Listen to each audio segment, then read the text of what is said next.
Hey everyone, ready for a deep dive? Today we're going deep into something pretty intense. Youth crime and immigration in France. And, it's always more complicated than the headlines would have you believe. Right. And I have to say, you sent me some seriously heavy stuff to prepare for this deep dive. Oh, yeah? Academic papers, sociological studies, even some film analysis. Wow. So we're really going to be going beyond the surface here. I love it. Yeah, buckle up, everybody. What I think is so fascinating is how these sources, like you said, go beyond just looking at numbers. Yeah. We're going to be looking at the fabric of French society, how immigration has woven itself into that fabric, and really what it all means for young people in France who are trying to find their place in all of this. Okay, so let's make this real for people. Yeah. Imagine a young man, let's call him Karim, born and raised in France, but his family's roots are in Algeria. Yeah. He's trying to figure out who he is, where he fits in, right, all while dealing with the pressures of growing up in a society that... It's complicated. Yeah, and I mean, French cinema doesn't shy away from these tensions for a reason, right? Yeah, you hit on something really important there. Yeah. To understand Karim's story, we need to rewind a bit. Okay. France's history with immigration is long and complicated, especially its relationship with North Africa. Right. It's tied to its colonial past. Yeah. And there was this period of large-scale immigration from that region, really changing the face of France, socially, culturally. And it wasn't all croissants and baguettes, though, right? Right. I mean, looking at these papers, it's clear that this wave of immigration wasn't always met with open arms. No. There was pushback, tension, even policies trying to completely stop immigration altogether. Exactly. By the 1990s, this idea of zero immigration policies started gaining traction. Wow. It really reflects a growing unease among certain parts of French society about how immigration was changing the country. So for someone like Karim, this history isn't just something he reads in a textbook, right? No, not at all. It's the backdrop of his life. I mean, his parents might have even lived through those times. Exactly. Felt that shift in the social climate. It's like the foundation of his story, even if he wasn't even born yet. It's foundational, yeah. Yeah. So now imagine Karim trying to figure out his identity while being caught between these two cultures. Right.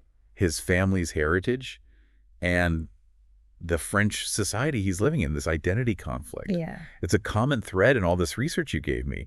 And it's not just an internal struggle. Right. It's not just about feeling French or Algerian. Exactly. There are very real implications in the real world. For sure. I mean, our sources point to major economic hurdles facing immigrant communities, especially, that elephant in the room, unemployment. Yeah. And not just for Karim's parents' generation, for him too. And here's the thing about youth unemployment. It's not just a personal setback. Think of it like this. Research suggests that for young people, facing long-term unemployment can be as psychologically damaging as losing a close family member. Wow. It creates this deep sense of hopelessness, this feeling that the system is rigged against them. Yeah. Now, in France, the overall youth unemployment rate is around 23%. That's high. Which is staggering. Yeah. But in suburbs with large immigrant populations, it's even higher. Wow.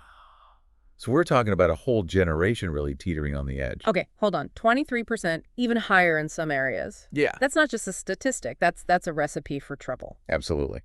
So what does that kind of widespread youth unemployment mean on the ground? Like, what actually happens? So think about Karim again. He's done everything right, finished school, maybe even some vocational training. But he can't find a job. Right. Doors are closed to him, not because of a lack of effort, but maybe because of his name, his address, the assumptions people make about him just because of where he's from, and that feeling of being stuck, of society's rules not applying to you. That's what sociologists call anomie, and it's a huge driver of crime. So it's not just about needing money. Wow. It's about feeling like the system's broken. Exactly. But, our sources also talk about this other element, the power of the group. Isn't it kind of paradoxical that a criminal gang, with all the bad that comes with that, could actually offer someone like Karim stability and belonging? You've hit on a really important sociological point. Okay. Young people, especially those feeling marginalized, crave connection.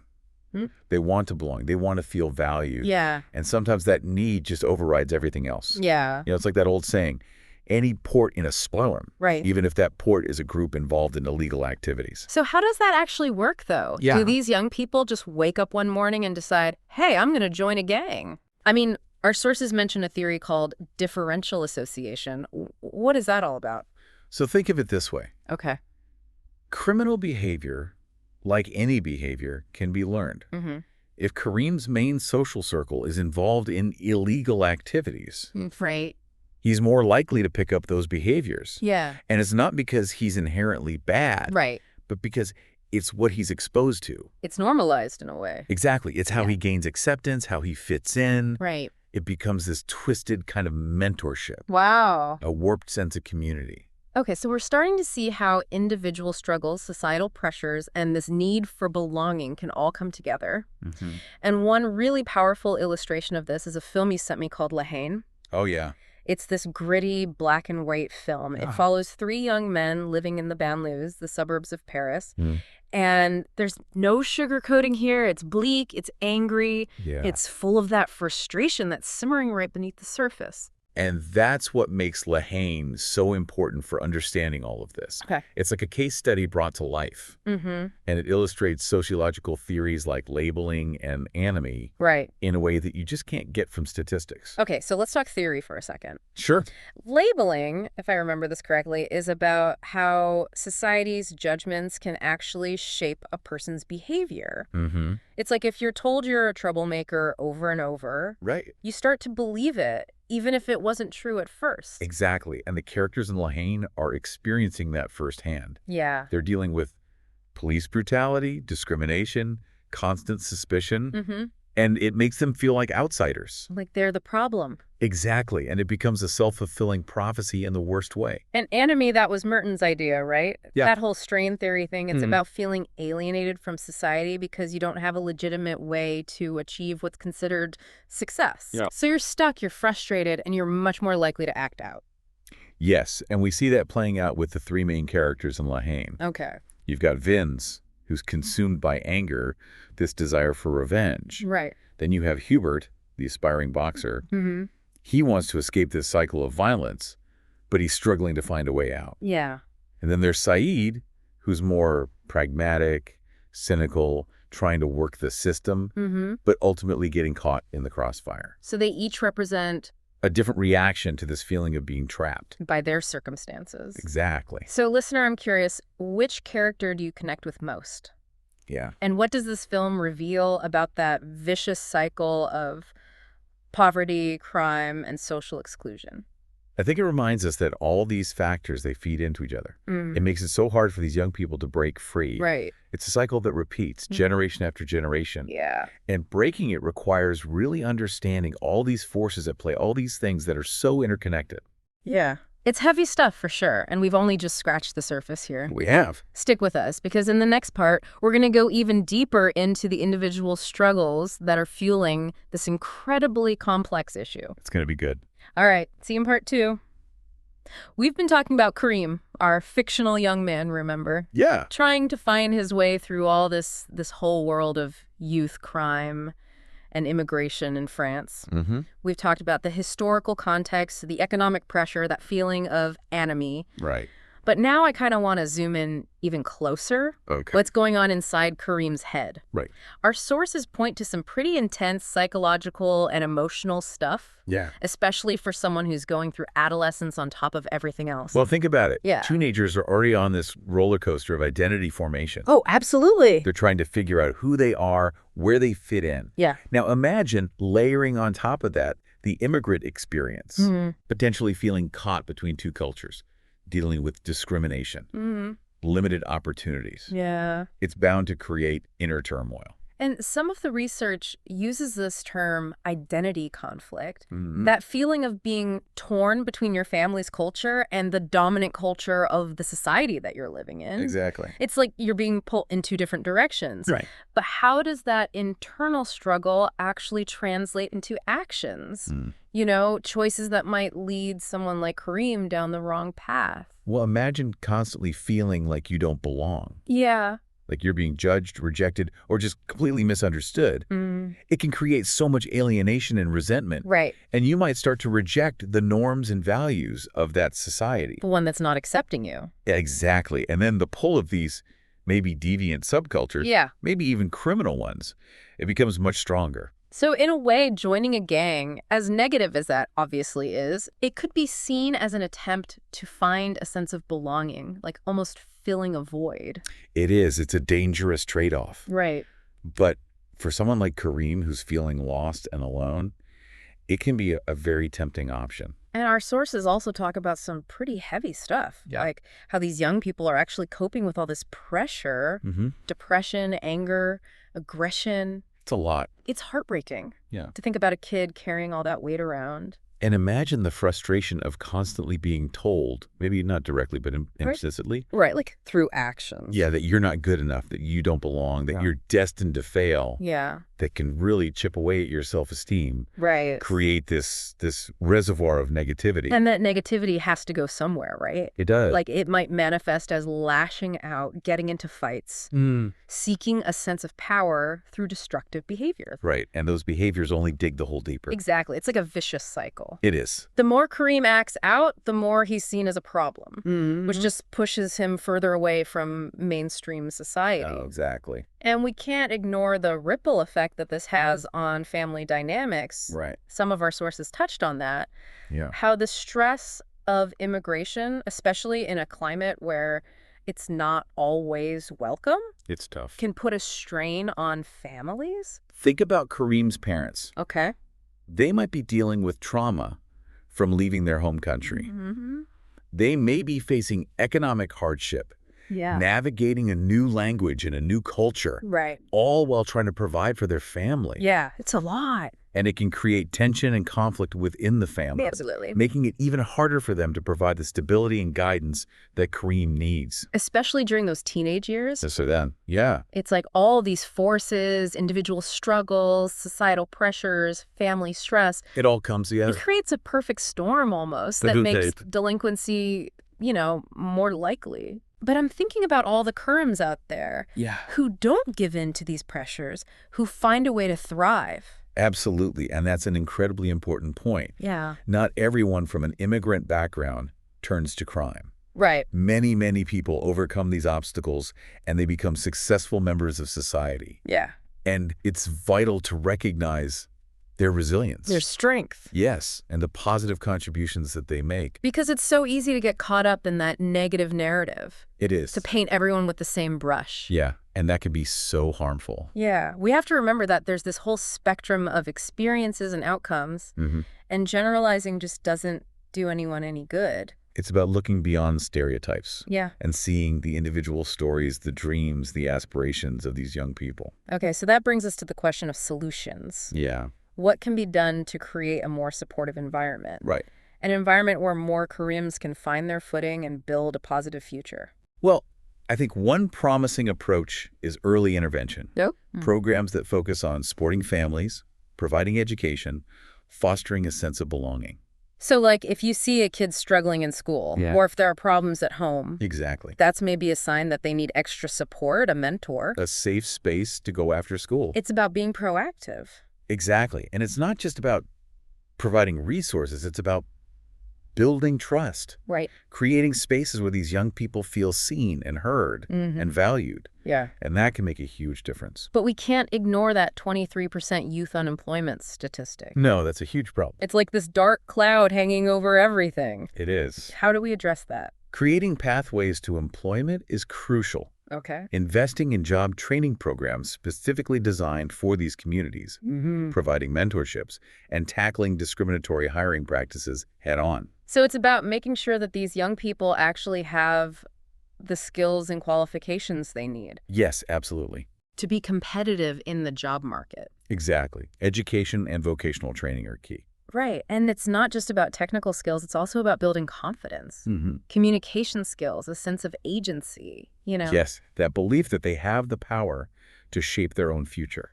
Some of our sources also talked about community-based initiatives. Right. Like youth centers, after-school programs, sports leagues. Yeah, those can be so important. What role do they play in all this? They provide structured activities, positive role models, and that sense of community that can really be a protective factor for young people. Yeah. They offer alternatives to just hanging out on the streets. Right. Or getting involved in gangs. Yeah, or other risky behaviors. So it's about creating spaces where they can build healthy relationships, explore their passions, discover their talents. Exactly. It's about giving them something to believe in, something to strive for. We've talked a lot about prevention, but what about the kids who are already caught up in the system? What about the Kareems who have made mistakes, gotten into trouble with the law? That's where restorative justice comes in. Okay. It's about moving away from just punishment and focusing on rehabilitation.